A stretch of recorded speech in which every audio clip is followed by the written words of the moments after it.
bueno, por la calidad, en fin, de todo que he visto, que he percibido, gracias a la organización y a todos que participaron de ella. Bueno,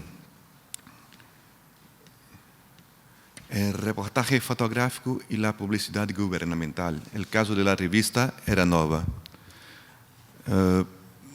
Era Nova es una revista publicada entre 1921 y 1926 en el estado de Paraíba.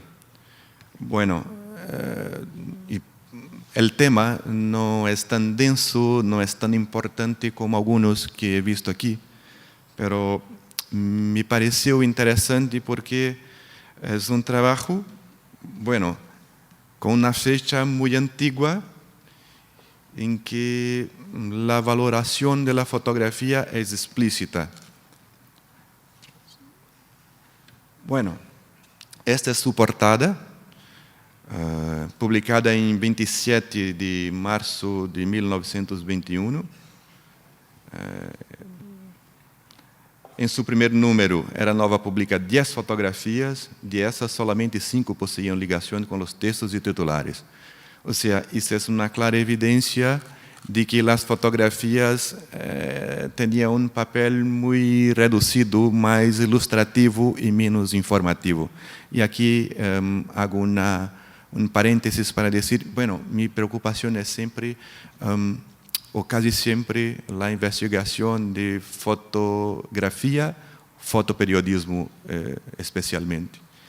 Y por eso me toca mucho hablar de textos, titulares y la fotografía ahí metida en este conjunto de lenguajes. Pues, bueno, 2 de esas fotografías son empleadas en anuncios comerciales y las otras 3 possuían relación solamente con sus pies de foto, configurándose como imágenes de carácter meramente decorativo. Pero se puede percibir ya desde la primera portada una preocupación con el nuevo. Y el nuevo, en este caso, está simbolizado por esta época, tener una señorita a conducir un automóvil. Me parece, puede parecer raro para muchos, pero para una provincia como la mía, que es muy conservadora y machista, esto representaba una innovación increíble. Bueno, pero para comprender un poco mejor el tema de esta ponencia, es fundamental tener la idea del contexto en que está inserida la fotografía y el reportaje en especial. Bueno, un contexto de lugar, un contexto de tiempo y un contexto del medio de comunicación en que han sido publicadas las fotografías. O sea, cuando hablo del medio, hablo de la relación entre imágenes y textos también. Bueno, eso es una cosa importante. Cuando hablo de Paraíba, joder, ¿dónde se queda eso? Entonces, bueno, he intentado traer un mapa para decir que Paraíba es una provincia muy pequeña entre los estados de Pernambuco, que son estados más conocidos, donde está la ciudad turística de Recife y la ciudad turística de Natal, el Río Grande del Norte, está justo al medio, por eso que se pasa despercebida.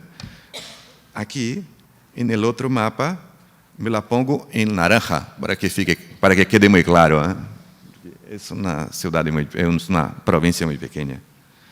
Por eso es importante decir, pero es importante decir también, porque el rumbo de los fotógrafos que venían de Europa en el final del siglo XIX, principio del siglo XX,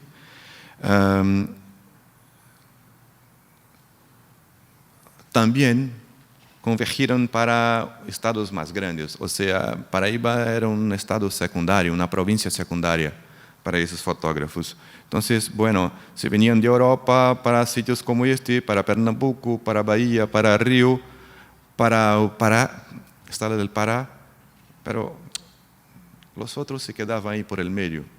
Es claro que tenían también fotógrafos y tuvieron fotógrafos importantes, pero en viajes complementarios, ¿no?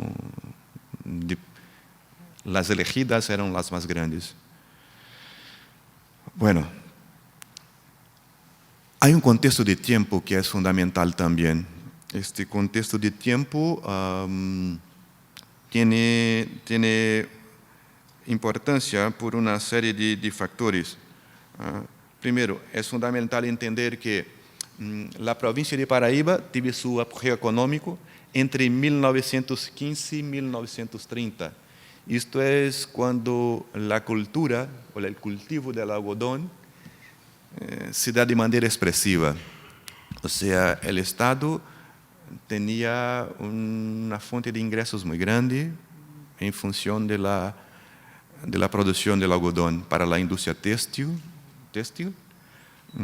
para la exportación. Entonces, de eso, la característica principal de esta cultura es una política bastante demarcada por la oligarquía de los productores del algodón. O sea, había unas pocas familias que dominaban políticamente la provincia.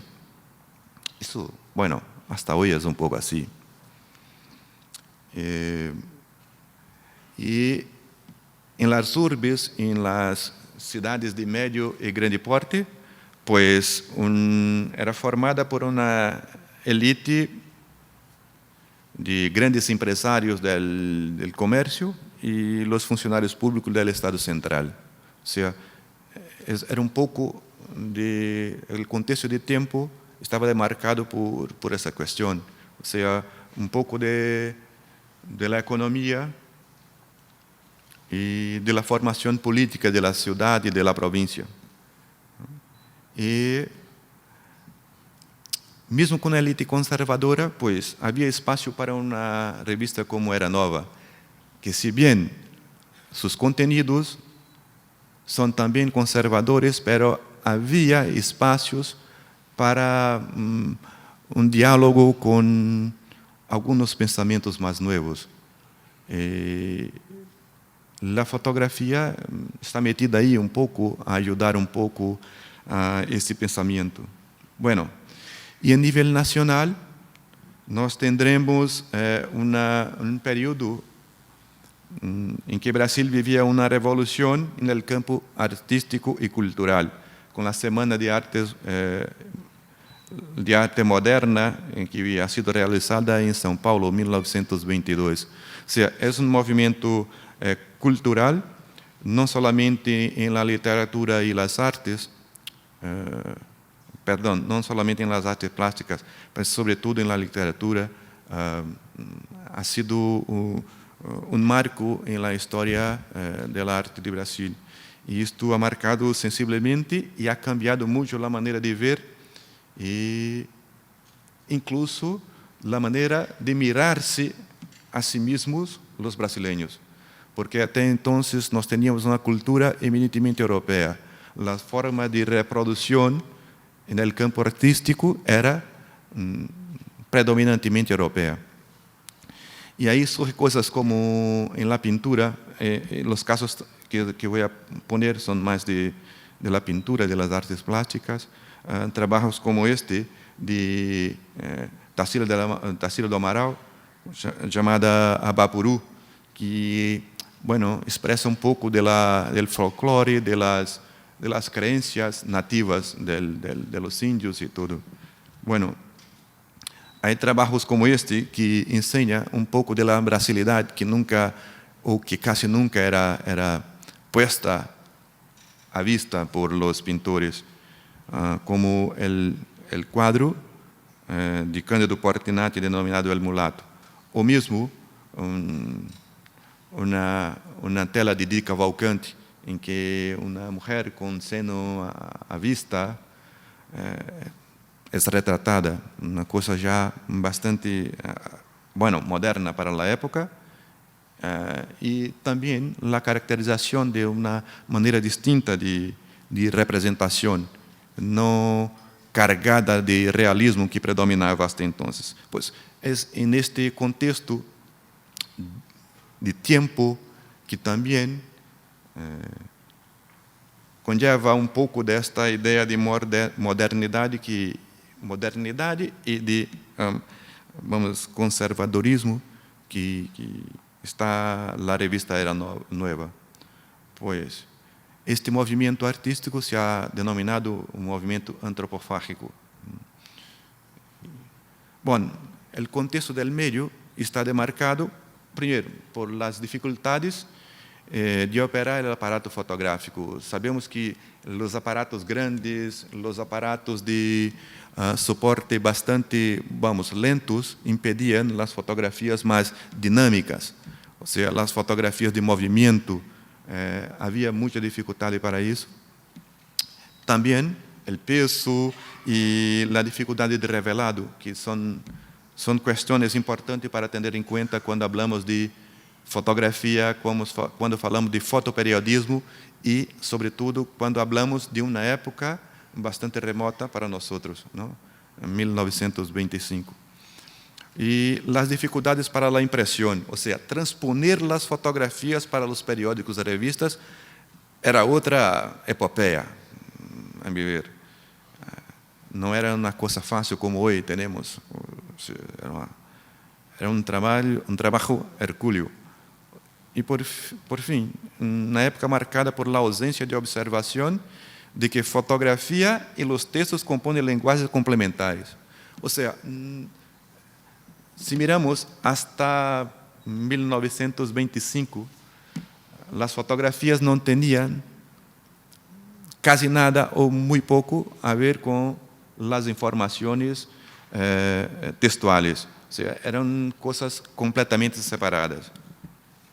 Pois as imagens fotográficas, em geral, tinham, em sua grande maioria, um distanciamento abismal com os textos informativos. Eram mais tratadas como ilustrações para entreter que para informar. Ou seja, era uma característica da época.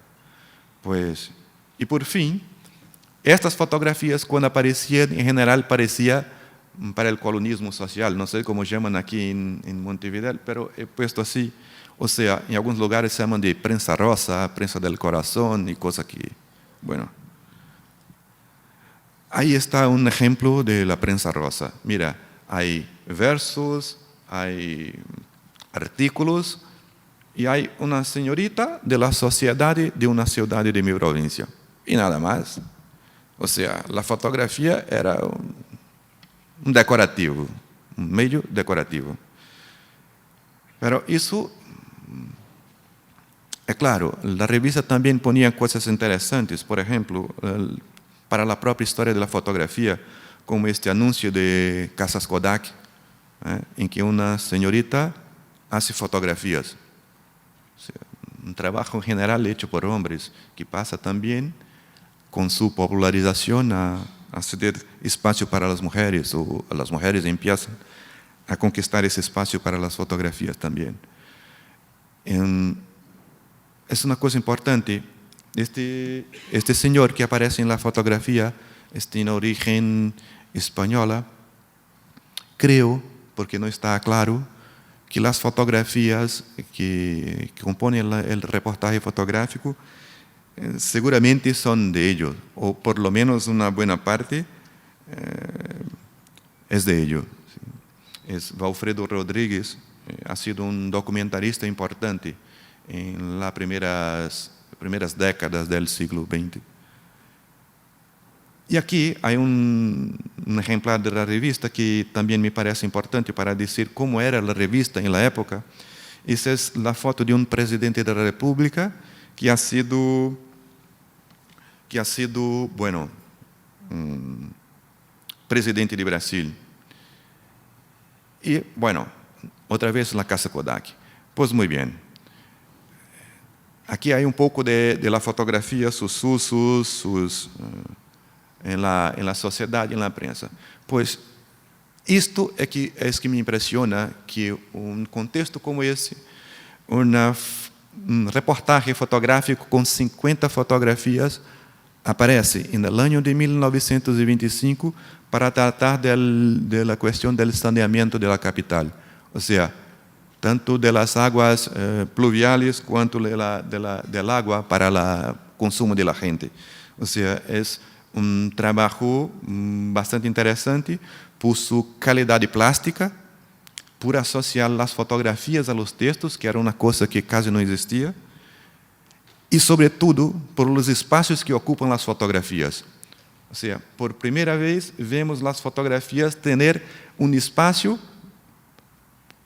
más importante que los textos.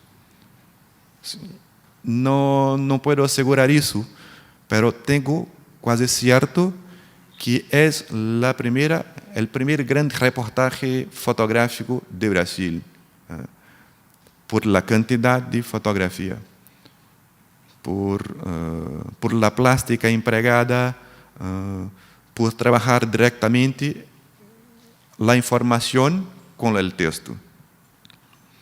Bueno,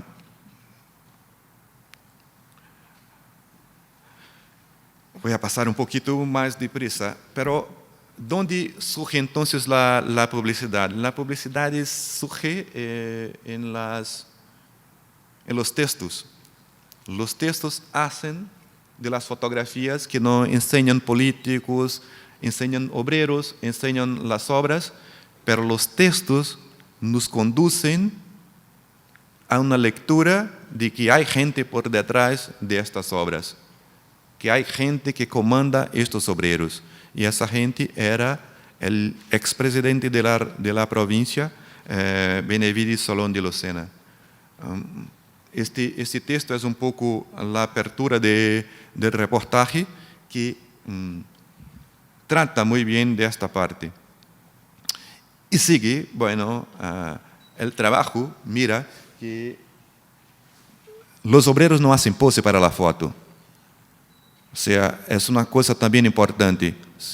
La fotografía de esta época era muy marcada por las poses. O sea, las personas quedaban a mirar la cámara, a hacer pose para la foto. En estas vemos los trabajadores sin hacer pose. O sea, que es una cosa bastante nueva para la época. Y se va. Integran un conjunto de obras y de fotos bastante significativos. Aquí hay una mención breve a los obreros. Embora aparezca el titular que dice, bueno, un homenaje a sus obreros, no es.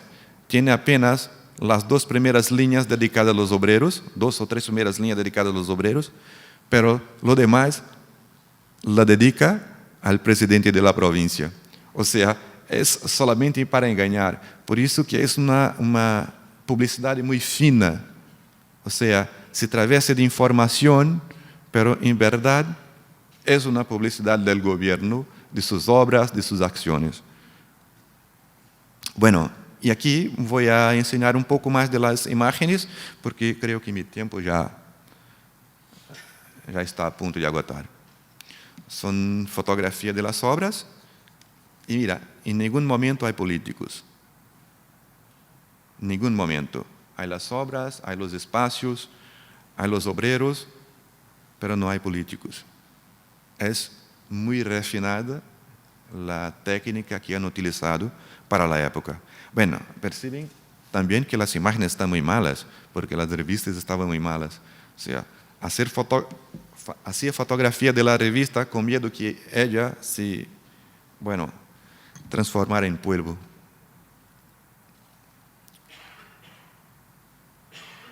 Bueno, era eso, la portada y el uso del color. Es una cosa interesante también. Utilizaban el color como forma llamativa de lectores. La fotografía del presidente Epitácio Pessoa que enseñé en principio, había un intento de tricromía. O sea, eran 3 cores para dar un color más parecido con el color que tenemos hoy con las imágenes. Pues muy bien, era todo. Gracias. Mi tiempo.